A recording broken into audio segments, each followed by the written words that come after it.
के लियाकताबाद में 3 मंजिला इमारत मुनहदम हो गई, जिसके नतीजे में 6 अफराद जाँ भाग और 12 जख्मी हो गए। मार्च 2019 में मलिक जाफर तैयार सोसाइटी में 4 मंजिला मुनहदम में 2 अफराद जाँ भाग। गुलबहार रिजविया कॉलोनी में 5 मंजिला इमारत वो मुनहदम हुई, 27 अफराद जान से हाथों बैठे। जून 2020 लियारी में 5 मंजिला खस्ता हाल इमारत गिर गई, 1 शख्स हलाक हुआ, 11 जख्मी हुए। जून 2020 लियारी नियाबाद में खस्ता हाल इमारत गिर गई, 22 अफराद हलाक हुए। सितंबर 2020 कोरंगी अल्लाहवाला टाउन में 4 मंजिला इमारत मुनहदम, 4 अफराद जाँ भाग हुए, 7 जख्मी। जबकि 12 अप्रैल 2023 न्यू कराची में आग लगने से इमारत गिर गई, 4 फायर फाइटर्स हलाक हुए।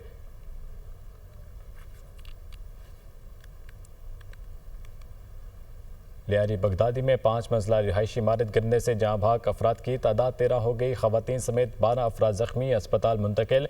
इमदादी टीमों ने मजीद 2 लाशें मलबे तले से निकालनी, हैवी मशीनरी से मलबा हटाने का काम जारी। ऑपरेशन इंचार्ज रेस्क्यू 1122 अदील के मुताबिक 6 खवातीन और 7 मर्दों की लाशें मलबे से निकाली जा चुकी हैं। मजीद 8 से 10 अफराद के मलबे तले फंसे होने का खदशा है। 70% तक रेस्क्यू का काम मुकम्मल हो चुका। रेस्क्यू कार्रवाइयाँ मुकम्मल होने में मजीद कई घंटे लग सकते हैं। तफसीलात लेंगे शहबाज खान से। शहबाज, क्या सूरत हाल है? वो हैवी मशीनरी और हैवी लाइटें लगाकर वो रेस्क्यू ऑपरेशन जारी रखे हुए हैं रेस्क्यू एहलकार। अब तक मलबे से वो 13 अफराद की लाशों को निकाला जा चुका है। रेस्क्यू 1122 सिंध के मुताबिक निकाली जाने वाली लाशों में 6 लाशें खवातीन की हैं, जबकि 7 लाशें वो मर्दों की हैं। इसके अलावा एक बच्चे समेत 7 अफराद इस वाक़े में अब तक ज़ख्मी भी हुए हैं, जिन्हें सिविल अस्पताल कराची मुंतकिल कर दिया गया है, जहाँ पे उनका इलाज जारी है। साथ ही साथ ये बताया जा रहा है रेस्क्यू 1122 की जानिब से कि 70% रेस्क्यू का काम हो चुका है, 30% वो बाकी है। मज़ीद कई घंटे वो दरकार है इस रेस्क्यू ऑपरेशन को मुकम्मल करने के लिए, चूँकि कंजस्टेड इलाका है, तंग गलियाँ हैं, जिसकी वजह से हैवी मशीनरी का दाखिला भी वो दुश्वार हो रहा है।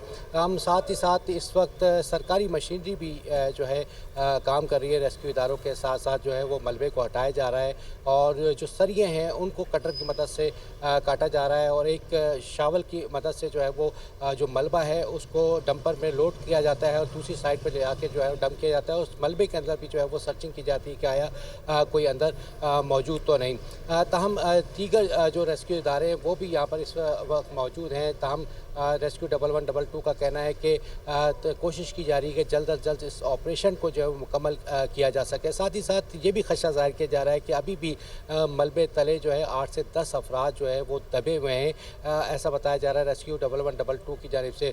और इस बिहाफ पे बताया जा रहा है कि यहाँ कुछ लोग मौजूद हैं, इनका दावा है कि उनके कुछ लोग मिसिंग है। इस बिहाफ पर वो 8 से 10 अफराद के मलबे तले दबे होने का वो खदशा ज़ाहिर किया जा रहा है। हम बड़ी एहतियात के साथ ये रेस्क्यू ऑपरेशन किया जा रहा है और जो मलबा है उसको वो क्लियर किया जाएगा बेसमेंट से। और उसके बाद चूँकि ये इमारत वो ज़मीन पोस हुई है, तो रेस्क्यू इदारों का कहना है कि मलबा हटाने के बाद सरफेस के बाद नीचे खुदाई भी का अमल भी किया जाएगा और कोशिश की जाएगी पूरी इमारत का मलबा एक जगह से दूसरी जगह मुंतकिल किया जाए और अगर कोई शख्स अंदर मौजूद है, कोई लाश अगर मौजूद है तो उसको निकाला जा सके।